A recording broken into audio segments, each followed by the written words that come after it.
Welcome to Oncology Nursing Update. What is molecular residual disease analysis, and why is it clinically relevant in colorectal cancer? This is medical oncologist Dr. Neil Love.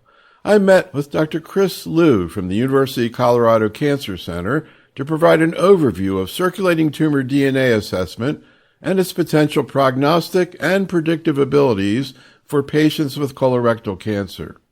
To begin, I asked Dr. Lieu to provide a historical overview of the approach to adjuvant treatment of colon cancer. So when you think about the history of giving adjuvant therapy for colon cancer, it's really sad to say, but nothing has really changed in the last 20 years. And when you think about like stage 1 colon cancers, that's very easy. We usually don't give any adjuvant chemotherapy in that setting because patients with stage 1 colon cancers do really well. Stage 2 is a longer conversation with the patient because sometimes we give chemotherapy and sometimes we don't.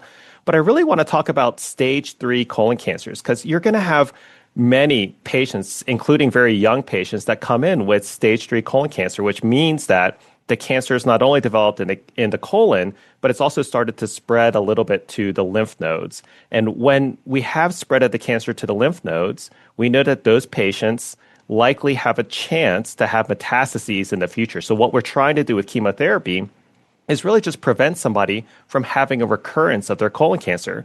So this is the situation currently. If we take 10 patients with stage 3 colon cancer, this is the current situation. We know that 5 of them are likely cured with surgery alone. We know that 2 or 3 of them are going to have recurrence whether we give them chemotherapy or not. And we also know that we're treating 10 patients with the same chemotherapy to essentially prevent recurrence in 2 or 3 of the 10 patients, which means that while we're saving some lives with chemotherapy, we're also treating roughly 7 to 8 patients needlessly with chemotherapy. This is the pure definition of a one-size-fits-all strategy. And, we should say, too, that this occurs in all forms of adjuvant therapy of breast cancer, adjuvant therapy of lung cancer, that there are, when you do adjuvant therapy, trying to prevent a recurrence, which in many cases, if most cases, is not going to be curable, you are going to be treating some people who were not destined to recur.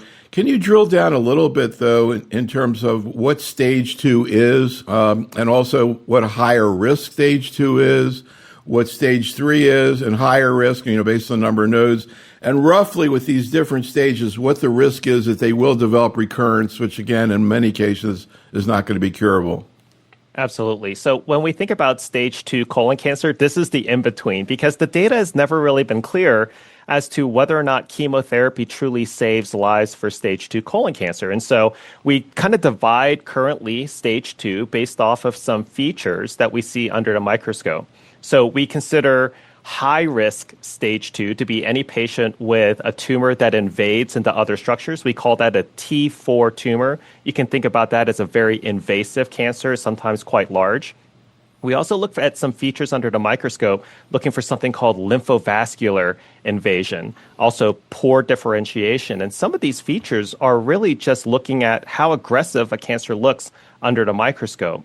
And when we think about these high-risk features for stage 2, even then, we're not entirely sure that adjuvant chemotherapy is going to prevent recurrence. And so just like we were talking about with stage 3 colon cancer, we're giving all these patients with quote-unquote high-risk stage 2 colon cancer without knowing whether it's truly going to benefit them. But we obviously want to try and do everything that we can to prevent a recurrence from happening. But we know that if we give patients with stage 2 colon cancer adjuvant chemotherapy, that the recurrence risk is around 20%. But obviously what we need is a tool that will better tell us, well, who should receive chemotherapy and who doesn't need it, because it would be great to not offer chemotherapy to patients who aren't going to benefit from it. So for decades then, patients have faced a situation where they're not really sure whether they're going to benefit or not, even after the treatment often, unless they develop a recurrence. And one other element I want to bring out or want you to comment on before we get into what's new here is the patient perspective and the fact that not everybody sees this the same way. Some people really hate the idea of getting adjuvant treatment, usually chemotherapy. Can you talk about the types of chemotherapy that are utilized and how people tolerate it and how you see people kind of, how they feel about having going through this? How much of a difficulty is it? So, I think our nurses more than anybody see a lot of these side effects, even more so than the doctors. And where I've talked about the fact that there hasn't really been a big change in adjuvant chemotherapy, it's really been around the drugs. And so we usually use essentially one of three drugs that are FDA approved in the adjuvant setting. One is 5-fluorouracil, which everybody knows is this pump that somebody has to wear for 46 hours. They also have the option to substitute that for a pill called capecitabine. And we oftentimes combine that with another drug called oxaliplatin. And we call these regimens Folfox or Capox. And you'll hear this in the clinic that a patient will say or a doctor will say, oh, we're giving Folfox or we're giving Capox. And that's what they mean in regards to these therapies. But these treatments aren't necessarily easy. Folfox is given over every 2 weeks. It's given over 46 hours. So these patients actually have to wear a portable pump for 46 hours. Many of our nurses deal with these pumps. And then the oxaliplatin also has a significant amount of fatigue associated with it. Also, this weird side effect of having this cold sensitivity where if you touch something cold, you get this numbness and tingling in your fingertips, or if you drink cold liquids, you actually have this funny feeling in your throat. And what I usually tell patients, and this is not a regimen that takes off very much hair, but usually 3 to 4 days after chemotherapy, they're going to feel pretty tired and pretty run down. And so, for patients who want information or are able to understand information, I mean, you might have a patient who's a medical oncologist who knows everything about this. So it's very variable how much people know and want to know. How do you see people weighing the risks and benefits and whether or not they want to move forward with it? I don't know if I ever told you, but quite a while ago, I think it was more than 10 years ago, this is the only time I ever did an oral presentation at a meeting. We did a study of people who had gone through adjuvant chemotherapy for colon cancer. And we kind of patterned it after what had been done in breast cancer, where they had showed that there were a bunch of patients who would go through chemotherapy for like a 1%, a very minimal benefit. So we wanted to see, well, what about colon? And what we saw was very interesting, which was that there were a cohort, we gave them graphs and we plotted out, like you were saying, you have a 20% chance of recurrence, and now it's going to go down to 15%. Would you want therapy? And again, these people had adjuvant chemotherapy. What we found was there were a significant number of patients, I think it was about a third, who would go through chemotherapy again for a 1% drop in recurrence rate. But there was also about 10% who would not go through chemotherapy, even for an absolute benefit of 10%. Pretty big benefit. So a lot of heterogeneity, and one of the coolest things we saw was the same response of men and women.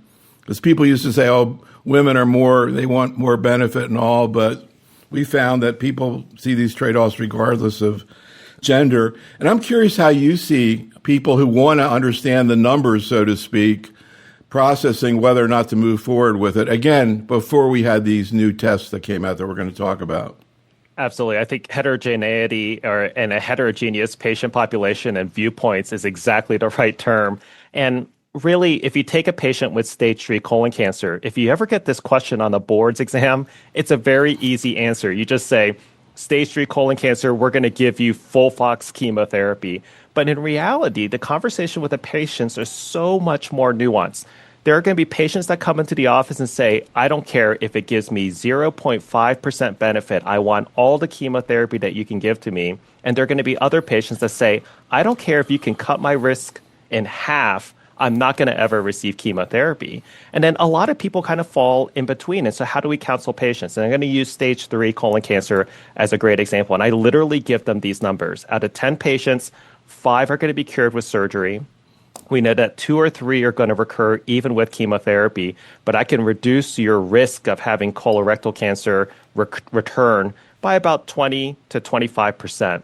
And a lot of times our patients will listen to those numbers, and a lot of times they'll say, okay, I would like to reduce my risk by receiving this chemotherapy. And the conversation even becomes more nuanced than that, because when we talk about should we give you 6 months of chemotherapy or 3 months of chemotherapy, we know that the difference in recurrence, absolute recurrence, is about 1 to 2% with the additional 3 months of chemotherapy. So it becomes a conversation of how many patients we need to treat to save one life or prevent one recurrence. But we also have to have that conversation about, well, how many patients are we hurting with chemotherapy, just to get that one recurrence that doesn't happen. And it's really, really important to have these conversations with our patients because we want them to go in eyes wide open, saying, I'm receiving this chemotherapy, I'm accepting the toxicity, and what is the potential benefit? And like you said, we definitely need better tools than what we have, than what we have had in the past.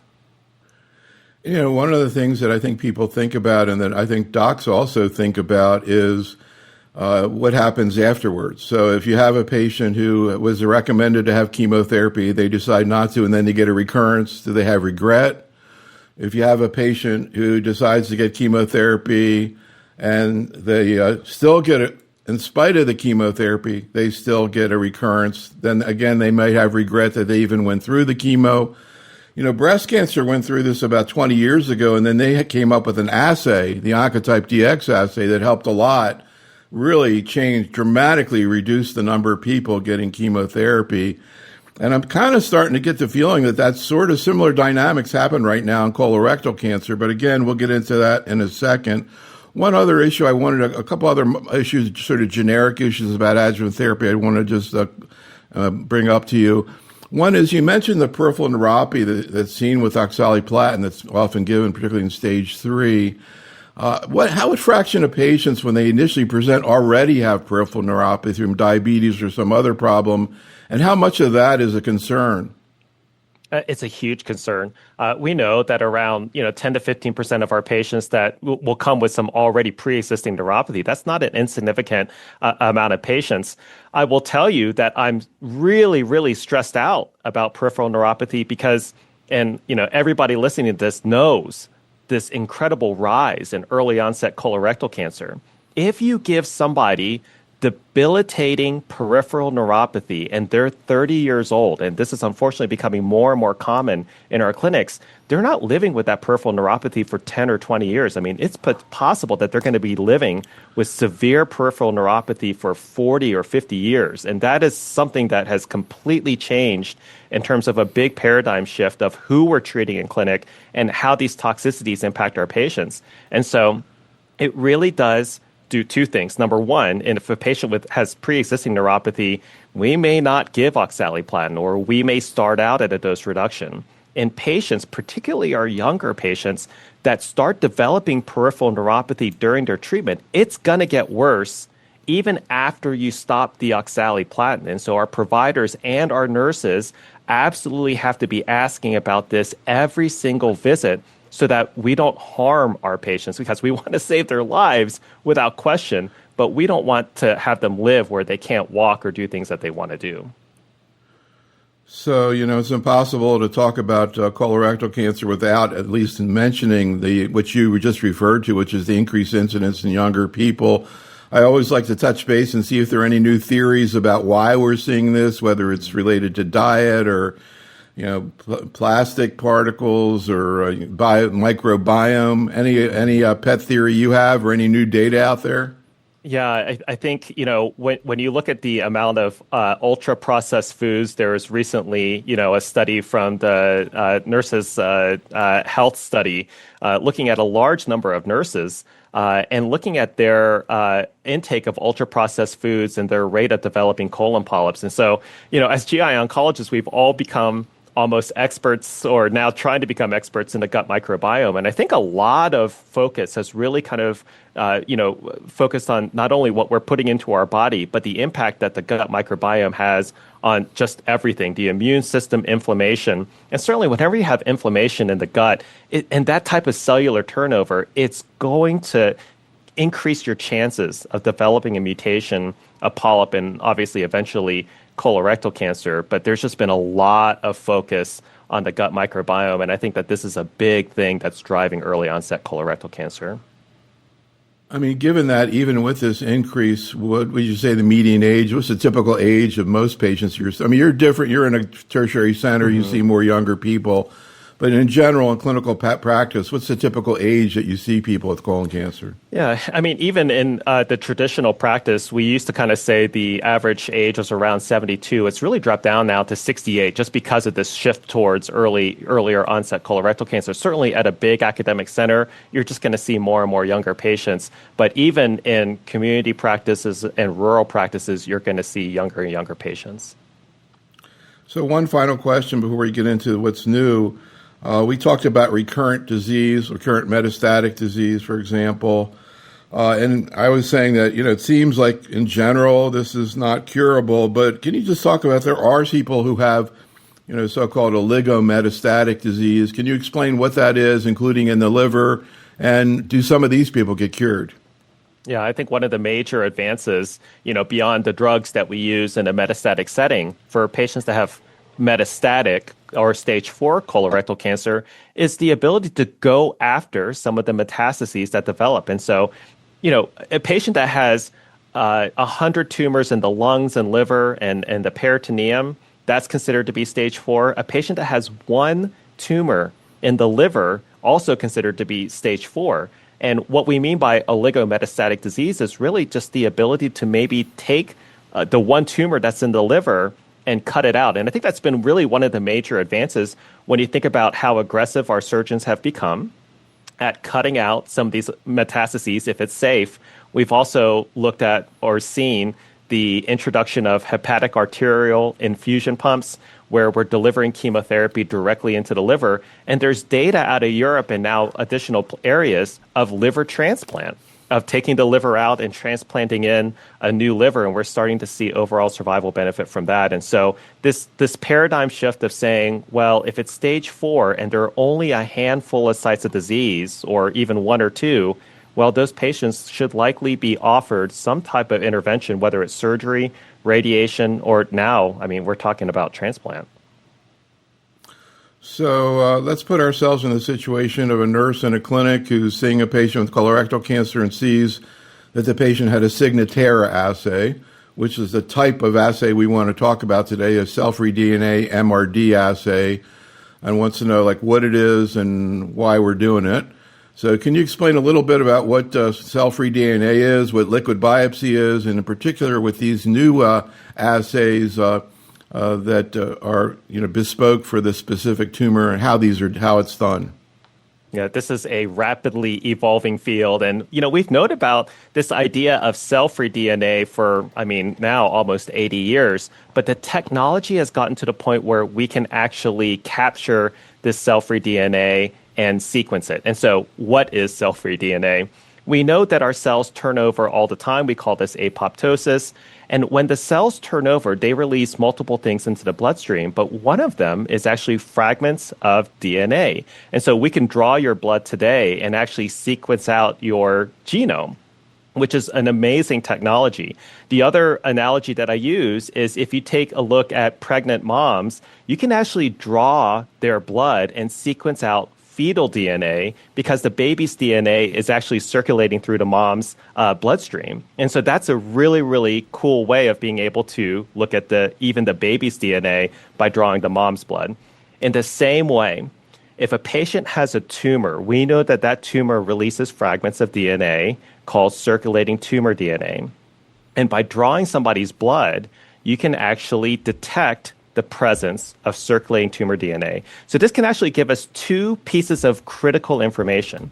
In patients with metastatic disease, you can actually draw their blood and sequence out the tumor. And we call this kind of almost like a liquid biopsy. And that information can be critical sometimes in a metastatic setting for selecting targeted therapy or immunotherapy. But the second critical piece of information that we're getting from this test is either the presence or absence of circulating tumor DNA, or what we call ctDNA. And why this is important, because you can probably tell with the conversation that we're having about adjuvant chemotherapy for colorectal cancer, is how much better would a test be if we could detect the molecular presence of cancer, even if we can't see anything on a CT scan. And these ctDNA tests are starting to show us there is the presence or absence of circulating tumor DNA. And the question is, well, can we start using some of that information. Neil, you had also asked about the types of assays. And so there are two main strategies for detecting circulating tumor DNA.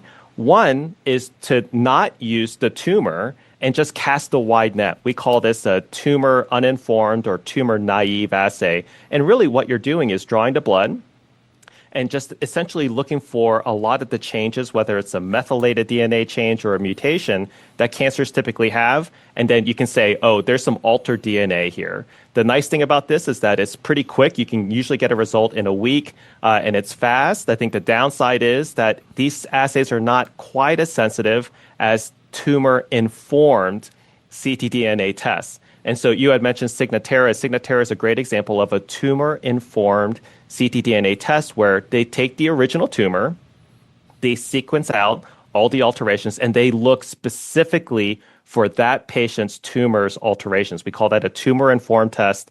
The nice thing about this is that it's a very, very sensitive assay because we know exactly what it is that we're looking for. The downside is that the initial test takes time, sometimes 3 to 4 weeks to get a result back. And you can imagine there's a lot of anxiety in having to wait that long. But for what we're talking about, a lot of times we're using tumor-informed ctDNA assays. So I'm curious also, does the amount of cell-free DNA, if you do find it, correlate with the clinical status? If it goes up, is that, and from your mind, is it likely that means the tumor is growing? And how would you compare these types of assays to traditional tumor biomarkers? We use CEA in colorectal cancer, for example. How would you compare it to that in terms of how it's, or PSA and prostate cancer is a good example of a very, very good tumor marker. How would you compare this to, again, a tumor marker like PSA or CEA in terms of what it is and how reliable it is? Yeah, when you think about CEA and for colorectal cancer, I think many listening to this understand that CEA is a tool that we use, but it's not perfect. Sometimes patients have a ton of metastatic disease and their CEA is normal. And I actually have plenty of patients that are in surveillance for colorectal cancer, and they have slightly elevated CEAs, but they have no evidence of disease, and this goes on for years. And so just like, any test, ctDNA is certainly not perfect, but we believe it is way more sensitive and specific to colorectal cancer. And I think a lot of this is because it's not just a protein that is present in the body like CEA. We know that ctDNA, if it's present, we know, right, that there's the presence of cancer there. And if the ctDNA is negative, that's where it's not particularly perfect, right? We know that ctDNA can miss. And so you had asked the question, well, what about the absolute number? And so we know, right, that a higher number probably suggests that there's a higher burden of disease. But just as you mentioned, we're looking at trends. And so if I see a ctDNA increase, I'm getting even more worried, much like we do with CEA, that cancer is getting worse. Simultaneously, if we have a ctDNA that's positive, and let's just say it drops down to 0, and remains at 0, then I'm feeling really good about not only how that patient is going to do, because I think the data is pretty clear that those patients seem to do very well, but I do start to wonder, well, is the disease just gone? And I think the other point to this is that, these single data points, I think, are very, very important, and they're great to get. But really what we're talking about is serial testing, so getting testing over time and seeing those trends where ctDNA either gets better, gets worse, or in some cases just remains negative. We know that that's very, very predictive of how our patients are going to do. So let's go back to the situation we just talked about. The patient has presented with colorectal cancer, has had primary surgery. We've looked at it pathologically. It's stage 2 or stage 3. I guess it could be stage 1 as well. And we have the ways of trying to predict if they're going to recur or not, hopefully trying to figure out whether or not they have the potential to benefit from adjuvant treatment. What do we know about these types of assays, and particularly these tumor-informed assays, in terms of their predictive capabilities? How accurate are they in predicting whether or not a patient's going to relapse or not? Yeah, and I will tell you, for ctDNA, this is without question the most prognostic test we have ever seen in this disease. And I think this is going to be true in multiple diseases as well. But when you look at the patients that are serially negative for ctDNA, I mean, the recurrence risk there is in the single digits, right? When they're negative and they stay negative. So at the same time, when a patient is positive, we know that the recurrence risk of those patients is extraordinarily high. Almost universally, at some point, you're going to see something on a CT scan. And there are a lot of studies kind of looking into this. But when somebody turns positive, the lead time is around 6 to 8 months before you see some disease on a CT scan. And so that window of time when somebody is ctDNA positive is your chance as a provider to intervene on that patient and potentially prevent recurrence. But I will say it again, this is without question the most prognostic test that we've ever seen. What the future clinical trials will hopefully tell us is whether or not this can be predictive of the benefit of chemotherapy, or if we can use this test to not give chemotherapy. And so there's a lot of research that's ongoing right now and will happen in the future so that we know how to use these tests better. So, it's kind of interesting when you ask people about these types of assays across oncology, not just in GI oncology, you get kind of different responses to this. A lot of people say, oh, well, we need data to, randomized clinical trial to prove that it actually makes a difference about whether you treat or you don't treat. And, that makes a lot of sense. But on the other hand, I don't know that we had that great similar data for the other prognostic markers that we talk about. And we just kind of go on risk. And if they're higher risk, we think they'll benefit a little bit more. Let's talk a little bit about how you think about a patient with stage 2 and how a cell-free DNA assay affects your decision-making. Yeah, stage 2 is the perfect example of how we can use the currently available data with a test that, we now have a lot of knowledge about to make a clinical decision. And so with ctDNA, you're right, we need way more prospective randomized clinical trials to really tell us what the impact of these tests are. You can still use this information to guide patient treatment decision-making, even with what we have so far. So stage 2 is a great example. We had talked about stage 2 as a scenario where sometimes we use chemotherapy, sometimes we don't. We don't really totally know what the benefit is, but we say, oh, you're kind of quote-unquote high risk, so we're going to offer you chemotherapy. Let's take a patient with low risk stage 2 colon cancer. That means that the tumor doesn't look very aggressive under a microscope. They seem like their recurrence risk is quite low. We traditionally don't offer chemotherapy for that patient. Let's say we get a ctDNA test for a patient with low-risk stage 2 colon cancer. Our paradigm is to not give chemotherapy. We get that test back, and it's positive. In other words, there's a presence of ctDNA from the test that was drawn. And I would ask the audience, in that situation, who, listening to this, would want chemotherapy and who would just say, oh, it's okay, and we're just going to ignore it? I would say a vast majority of the people listening to this would say, in that situation, I want chemotherapy. Why? Because we know that if you can clear that ctDNA, and that is a sustained clearance, that those patients have a very low recurrence risk. At the same time, if you have a ctDNA positive test, and it remains positive, we know that in 6 to 8 months, you're likely going to have something show up on a CT scan. And I think that that's just a really great clinical example of how we can use a test. Who in that scenario wouldn't want chemotherapy? And I think that's where I've used that in my clinic, and my patients have universally said, yes, I'm going to use chemotherapy. Simultaneously, when it's negative and I wasn't going to give you chemotherapy anyway, it just makes them feel even better about not receiving chemotherapy. It's interesting. I'm actually just working with the program you did not too long ago where we gave you cases to discuss with the faculty in a meeting at the ASCO GI meeting in San Francisco. And we had one of the cases was exactly what you described, a low-risk patient with stage 2 who had a positive ctDNA. And I remember when you turned to the faculty and said, what would you do? They kind of squirmed around in their seat a little bit because it was so unconventional, but they kind of went back and forth. And finally, they just said, yeah, I'd definitely offer chemotherapy. I mean, the patient can refuse it as well, but, maybe you recommend it.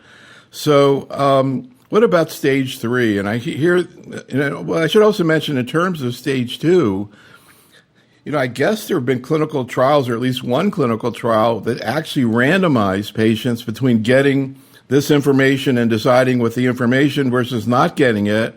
And my basic take on it was that the patients did just as well in terms of recurrence, but a lot less of them got chemo. Yeah, there's a study called the Dynamic 2 study that showed that really exactly divided up patients between getting the ctDNA test and making an informed decision, or just kind of what we call standard management. What we know is that the outcomes were completely similar, which is good because a lot of the patients did very, very well.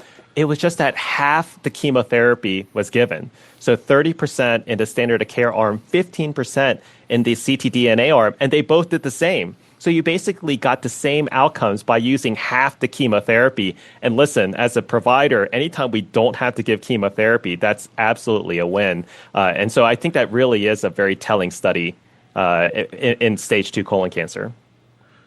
And again, we saw the same thing happen 20 years ago in breast cancer. At that point, every patient who had a tumor that was 1 centimeter or over got chemo. And when Oncotype came along and showed, here, 50% of them are not going to benefit, boom, chemotherapy dropped. I mean, maybe people don't realize that now when they see all these people in the clinic, but much less use of chemotherapy. So let's talk also about high-risk stage 2. You mentioned like a T4 where it's invading other structures, but also node-positive, stage 3.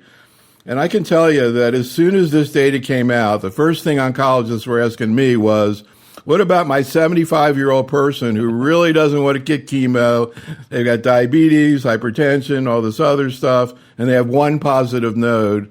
And the guidelines say chemo, but what about using a cell-free DNA assay like Signatera in a patient like that? And even though I don't know if it's exactly blessed by the guidelines at this point, I see a lot of people doing that. And I'm curious how you approach that right now.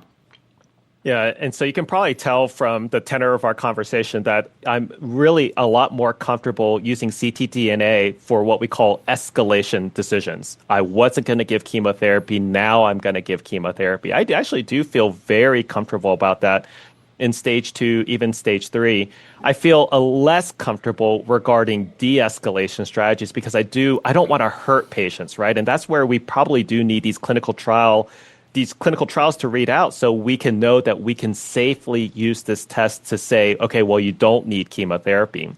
Now, having said that, the reality is that our patients come in from all walks of life, and we had talked about the heterogeneity of the patients that we see. And there are patients that are going to come in and say, I absolutely want chemotherapy, I don't care what you say. And then there are patients that say, I really, really don't want chemotherapy. And so the practice part of this and the art of medicine is really in a patient that says, listen, I really don't want chemotherapy. Is there anything that I can do to inform my decision? Well, ctDNA testing may help in that situation because if a patient says, if I get this test back and it's positive, I'm getting chemotherapy.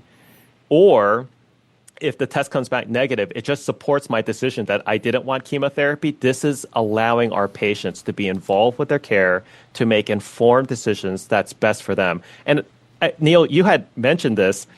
I think this is a great thing to ask our patients, and that is, listen, if we go back to this moment in time, and if there's a recurrence in the future, will you regret this moment? And I actually say that to my patients all the time because I really want them to look forward and say, if there's something that bad that happens, will we look back at this pivotal moment in this conversation and say, I have so much regret? Because I think that really should help our patients inform some of their decision making. But this is where ctDNA has maybe helped my patients, and I think it's critical to go in with a plan. If we do this test, will it change what you decide to do? If the answer is no, there's no use in getting the test. If we get the test and it is going to change what you want to do, I think it's worth getting. And again, that principle was reflected with the use of Oncotype. People would say, okay, we're going to send this, but if it's low, are you still okay not getting chemo? If they go, no, I want to get the chemo, as you say, don't do it. A couple other questions, and I want to get into your cases. One, what about these types of assays in metastatic disease? either to monitor kind of like a tumor biomarker in terms of how people are, whether they're getting better or not, or maybe in a situation like you talked about before where you're going to remove or give radiation therapy to a localized met to see whether it comes back. Do we have any data in the metastatic setting, and do you think it's rational to think about it in the metastatic setting? I think in metastatic disease, we kind of think about the traditional, we give 2 months of treatment and then we're going to get a CT scan. Sometimes the ctDNA trends, they may help, they may not help, but a lot of times we're honestly just following the CT scan. Sometimes our patients are actually asking for it, and I don't mind sending it because, again, it's another data point, but it doesn't necessarily change what I'm going to do. I will tell you that, we've talked a lot about microsatellite stable colorectal cancer. This is 96% of our patients with metastatic colorectal cancer. In microsatellite stable disease, we don't use immunotherapy, but in the 4% of patients with metastatic colorectal cancer that are MSI high or deficient in mismatch repair, we don't start with chemotherapy. We start with immunotherapy, and the results have really been great. We know that ctDNA can actually be helpful in that situation because we know when ctDNA drops down that they're likely responding to immunotherapy. The second thing that's come up is that sometimes patients have these dramatic responses to immunotherapy, but we can still see masses on a CT scan. And I've actually taken some of these patients to surgery, MSI high, who've received immunotherapy, and they've just taken out scar tissue, which means that what we've been measuring as tumor is just dead tissue or scar tissue. ctDNA may actually be helpful for that because if you see this kind of mass that isn't changing and it maybe looks like tumor, maybe looks like scar tissue, but the ctDNA remains completely negative, that might be a telling sign. But I have taken patients for oligometastatic MSI high colorectal cancer to take out what remains of their tumor, and they've literally taken out just nothing. And so there are some situations in metastatic disease where ctDNA may help guide some of your decision-making. And I think we should point out that really it was just this summer at the ASCO meeting in June for the first time, and this was a plenary presentation, one of the top presentations at the big ASCO meeting, there was a randomized adjuvant trial. Finally, we've been looking for this for a long time, looking at immunotherapy in the adjuvant setting. We knew it worked with MSI high disease, with the metastatic setting. But the interesting thing about this trial was it combined immunotherapy, atezolizumab, with chemotherapy and bevacizumab. And it was very positive, as everybody expected. The people who got immunotherapy, because we know the people with MSI disease, they respond really well. Maybe even some of them are cured. So big benefit, but they also were getting chemo. And again, all the docs are asking me, do we really need to give the chemo? How are you thinking that through? You've got an 85-year-old who's MSI high. And would cell-free DNA be helpful in trying to make a decision? For example, let's say they were stage 3, but they were cell-free DNA negative. Would you be okay maybe just trying immunotherapy? Absolutely. We had talked about the art of medicine, and so we know what the guidelines are going to say. They're going to say in the adjuvant setting for stage 3 MSI high, give FOLFOX plus atezolizumab. But the reality is that there's going to be a lot of variation in practice. There are going to be some patients that just aren't eligible to receive FOLFOX. Would you give immunotherapy alone? Could you drop the chemotherapy early? Because in the trial, they gave 6 months of chemotherapy, and that's a lot of chemotherapy. And so certainly this is another instance where ctDNA can be used as a tool. Should it be the sole decision maker? I don't think so. But in patients that have negative ctDNA, they're on FOLFOX, atezolizumab, they aren't tolerating the chemotherapy well, you might feel a lot more comfortable as a provider dropping the chemotherapy, continuing atezolizumab, and then following the ctDNA. What about these types of assays in localized rectal cancer? So, we've used TNT, total neoadjuvant therapy. Can you explain what that is? But also in the, again, small number of people with MSI high, we've seen a lot of trials use immunotherapy alone, not even go to surgery in many of these patients. They seem to almost all respond. Again, do you think has cell-free DNA been studied in the rectal cancer setting? And do you think it makes sense to look at it in that setting? Yeah, and so, the neoadjuvant space for rectal cancer has changed dramatically. It used to be a very simple answer like 10, 15 years ago. Give chemoradiation, take them to surgery, and then give them chemotherapy afterwards. The paradigm shift for rectal cancer has been to provide all the treatment up front. Many times, centers are starting with chemoradiation, followed by chemotherapy. And in a percentage of patients, they're going to have what we call a complete clinical response where the tumor is just not visible. And so we have started now for patients with locally advanced rectal cancer in about 25 to 30% of patients doing what we call a watch and wait strategy. We're not offering them surgery. Like, how great would it be if patients with locally advanced rectal cancer didn't have to get a lifelong ostomy because they didn't get surgery? That would be, and we've seen that, right? In our patients now, we have global experience with this kind of total neoadjuvant therapy and watch and wait strategy. But as ctDNA assay may help us understand, well, who have we truly cured with chemoradiation and chemotherapy, and they don't need to go to surgery. And so we would love to get more and more data there. I will tell you that the data in microsatellite stable locally advanced rectal cancer is kind of plus minus. It's somewhat predictive, but we still need bigger numbers and more data. The data with MSI high rectal cancer, where we use immunotherapy. And this is the story that made the New York Times about giving dostarlimab for locally advanced rectal cancer. We know that from the Sloan Kettering experience, and the outcomes have been great. We actually know that and have published data looking at ctDNA in that setting. It seems to be a lot more predictive. And so this is a field that's evolving rapidly, but we do need some more data in the locally advanced rectal space. So I want to finish out talking about some of the cases from your practice, but first, this one other question. As I mentioned, we just over the last couple of weeks did a survey of 20 investigators, people like yourself who specialize in particular interest in GI and colorectal cancer, gave a bunch of situations and questions about this whole topic we're talking about today. And over the years, when new things come out, as a CME group, we're seeing this all over oncology. Typically, a new paper comes out, and first you see the reaction of the experts, the investigators. They're very close to it. They understand it. And sometimes a paper will come out and everybody will switch right away. Then you see the community over the next few months, they start switching. And sometimes there's more of a heterogeneous response. So also, we just actually had 4 posters at the San Antonio breast cancer meeting. They were all in surveys that we did. And a lot of the questions, the key clinical questions, you see differences in responses. I'm curious what you see when you look out to, first of all, your colleagues who specialize in research in this area. You just made a very convincing argument, particularly with stage 2, to me, to utilize this strategy. I think anybody listening to this would say, okay, yeah. But do you see everybody doing this, or do you think there's maybe some people are not quite on board? I think it's an incredibly, maybe the key word for this is just heterogeneous. But I think the differences in practice patterns is humongous regarding ctDNA. And I think it's really because of 3 issues. Number one, some of it is regarding the availability of the testing, of people, having the ability to order it or not. Number 2 is the guidelines, because there's no prospective randomized data, there aren't clear guidelines for the use of ctDNA. And number 3 is actually the patients.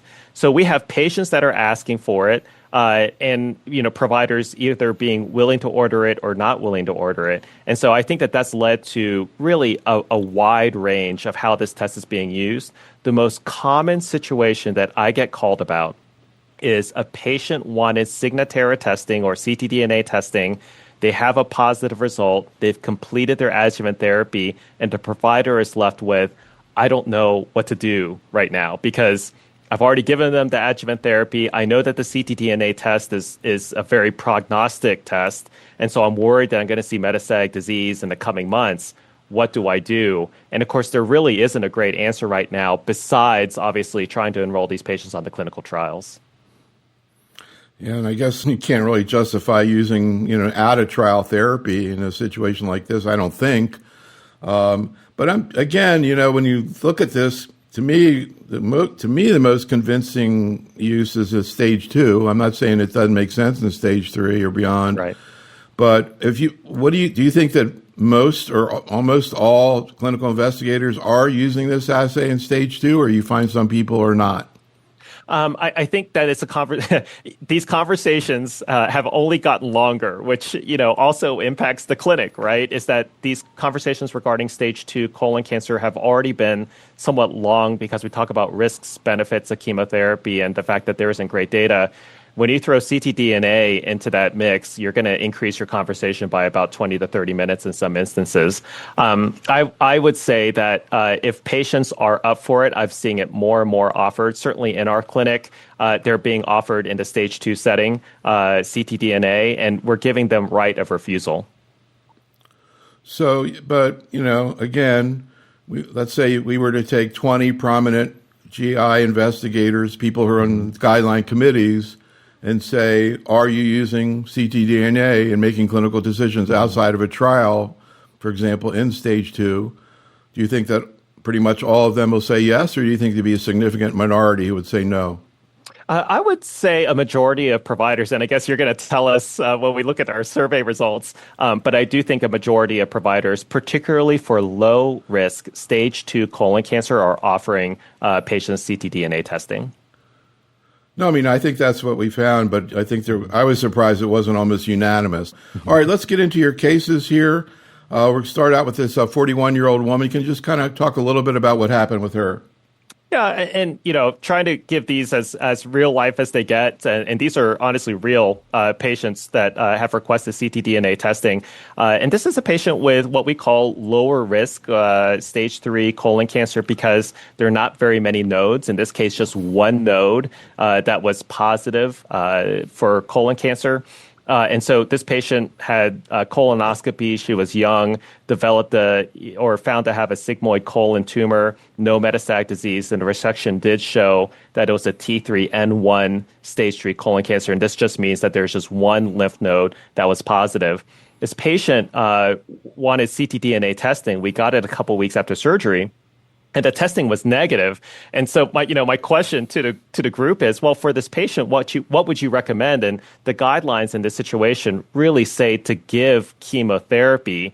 And here, I actually would still, even though the ctDNA was negative, offer the patient 3 months of either FOLFOX or CAPOX chemotherapy. But of course, this is also shared decision-making with the patient, knowing that with the initial ctDNA test that's negative, she's not only low risk stage 3, but she's just low risk in general.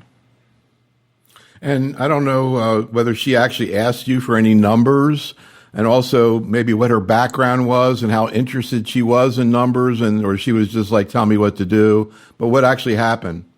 Yeah, so even though the test was negative, she did want 3 months of chemotherapy. We tell people with the initial test being negative, obviously we get better results when we serially test. So if she's negative and continues to be negative, we know her recurrence risk is extraordinarily low in the single digits. But we also know that just with one test, right, her recurrence risk still remains around 10%. So again, she's another example of a younger patient, 41 years old. I'm curious in general, do you find younger patients more, pro-treatment than older patients? Yeah, absolutely. I mean, I think understandably, our younger patients have an incredible amount of anxiety, particularly when they develop colorectal cancer at an age where they shouldn't even be screened. And 41 is a great example of that. I think that understanding that we are not only trying to save 10 or 15 years of life, that we're trying to save, in many cases, 30 to 40 years of life, they're going to do everything to grab every single percentage point of reduced recurrence risk possible. And I think that that's why a lot of our younger patients are motivated to receive chemotherapy. And again, our nurses know this better than anybody else. The side effects and the long-term side effects is something that we should always keep in mind because, again, these patients are taking care of young kids and they're in school and they have early careers and they really need to be able to function well afterwards. So what's this patient's current status? Has she already been treated? She's already been treated, serially ctDNA negative, and is doing great. And how does she tolerate the treatment? Just out of curiosity, how much was she working and was she able to work? Yeah, and I find that many of our patients are able to work. There are always a handful of patients that have minimal side effects to chemotherapy. Those are always fun, right? Because they're working like completely, full time.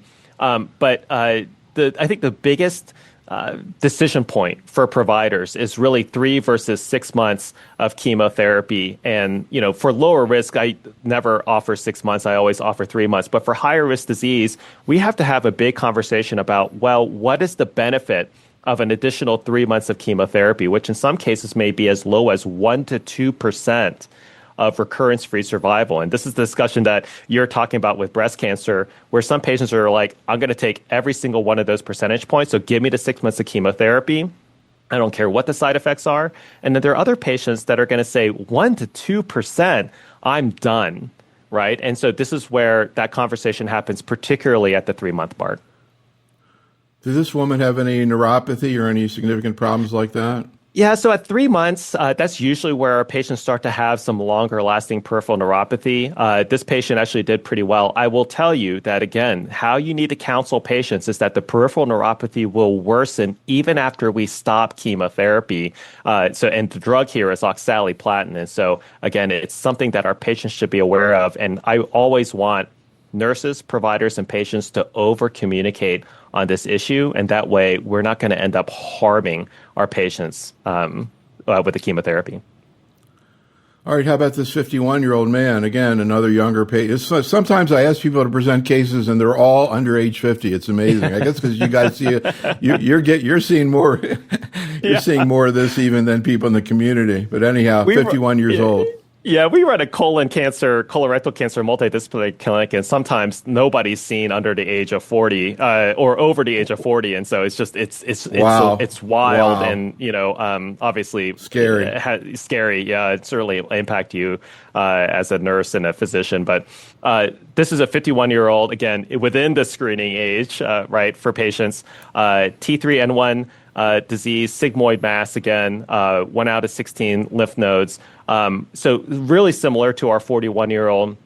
But this patient really just did not want chemotherapy. And it's funny, it depends on where you live and what your population is like. And there's some, populations where I think they're just, all for chemotherapy. And there are others, particularly in rural areas, where if they really don't want anything to do with chemotherapy. And so, again, it's a lot of difference in how patients approach their disease and what their thoughts are about chemotherapy. Patient does not want adjuvant chemotherapy. He wants to opt for ctDNA testing. And again, for this particular patient, we got a ctDNA test because, again, that conversation has to be had before you order the test. If we get this test and it's positive, will that influence your decision to then receive chemotherapy? And he said, yes. If I get this test and it's positive, I will absolutely get chemotherapy. And it wasn't only that. It was just like, listen, if it's negative and then it turns positive, I'm going to get chemotherapy at that time. And so I said, okay, this is, we know that there's no data here to drive this discussion. I know you don't want chemotherapy, but you're telling me that you're going to change what you're going to do based off of the test. Let's get the test. It was negative. And then the patient, it just reinforced his decision that he wasn't going to get chemotherapy. He has also serially been negative. And then, at this time, we're just doing surveillance for him, and he never received chemotherapy. But that was in line with his goals. How long has it been now? Well, I see 2022, so several years. So he has been. So, we got away with it. Again, I would love to be able to point to randomized clinical data from clinical trials to be able to show you, that this is exactly what we're supposed to do. But that was not we don't have that yet. Yeah, this discussion is going on every day in a general medical oncology clinic, every day. It's gotten very complicated, very, very complicated. All right, metastatic disease, 63-year-old man.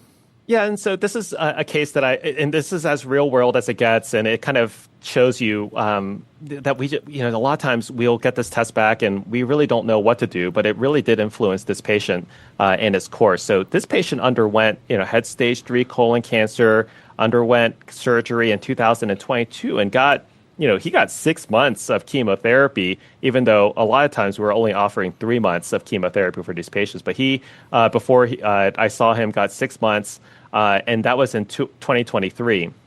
Now, he had been following his Signatera test, and what's amazing is that you can actually follow him from 2022 all the way up to 2025, and it was negative that entire time. And so he had actually continued Signatera testing for a long time, and then June 23rd, 2025, the ctDNA turned positive to 0.12, which is a low level. Now, this is where ctDNA actually influenced what we did, right? Because at that time, several years out from resection, you're just getting a CT scan annually. So with a ctDNA test that was positive, we got a CT scan and a PET scan. We usually don't get PET scans in the surveillance stage for colorectal cancer. And sure enough, there was a right upper lobe nodule that lit up on a PET scan and was concerning for malignancy. And so in September, the patient received the right upper lobe lobectomy, mediastinal lymph node dissection. The patient actually had the tumor removed and had a lymph node dissection, and one of the lymph nodes was positive. And when we rechecked the Signatera a month later, it had dropped some to 0.09, but was still positive, which is concerning to us. And so the question then to the group and to the patient and for me was, okay, we have resected stage 4 colorectal cancer. ctDNA testing helped us maybe identify that earlier. But it remains positive post-operatively. So what would you do in this situation? Would you offer adjuvant chemotherapy or not? So, I guess another scenario that could happen was that his cell-free DNA went down to 0 and hopefully he was cured. It doesn't sound like that was the situation here. What's his current status? So the patient ended up opting for additional 3 months of chemotherapy. Again, what's interesting about chemotherapy in the perioperative space where we're doing this oligometastatic surgery and getting rid of all the visible disease is that we actually don't know that chemotherapy saves lives in this situation. When you look at all these trials, there always seems to be a disease-free survival benefit with chemotherapy, but no difference in overall survival. And that's provided a lot of pause in the field of, in these patients where we cut out the metastatic disease, should we be offering them chemotherapy? And so this is another area where, because the clinical data isn't very clear, ctDNA is starting to fill some of that gap. Again, do we know that chemotherapy is going to save my patient's life? We don't know that. But based off the available data, we are worried that there's some additional disease there that we cannot see. And, the Signatera is positive or a ctDNA test is positive. So here, the patient did opt for additional 3 months of FOLFOX. Currently, the ctDNA is still around like 0.03, right? It's incredibly low, but there's been no evidence of recurrence, and we've been scanning pretty aggressively every 3 months. So, final question. Just kind of curious whether or not this technology has been being utilized in clinical trials of new approaches. We were talking about MSI high disease. That's kind of a new approach, but also new agents. We're trying to find new therapies, immune-based therapies, et cetera. Do you see ctDNA measurements being incorporated into clinical trials? Absolutely. And in fact, I believe that every patient that has completed their adjuvant therapy and remains ctDNA positive really should be offered a clinical trial if possible. There's been a lot of interest of immune-based agents in this setting. And the question is, could a mRNA vaccine, could immunotherapy, could a different kind of chemotherapy even impact this group of patients that are ctDNA positive but have no evidence of disease? And I actually am really, really excited about the possibility of immunotherapy, particularly the personalized cancer vaccines in this space. We know that immunotherapy has a tendency to work better before these tumors become really bulky. And so I'm very excited about what the future holds. This represents an incredibly high-risk population. And if we can prevent recurrences in these patients, that would be a huge advance in our field and just make a tremendous difference to our patients. This concludes our program. Conflict of interest statements for the faculty can be found in the program notes. And keep in mind that the use of agents and treatments that are not approved may be discussed in this program, so check out the package inserts for more. Special thanks to Dr. Lieu, and thank you for listening. This is Dr. Neil Love for Oncology Nursing Update.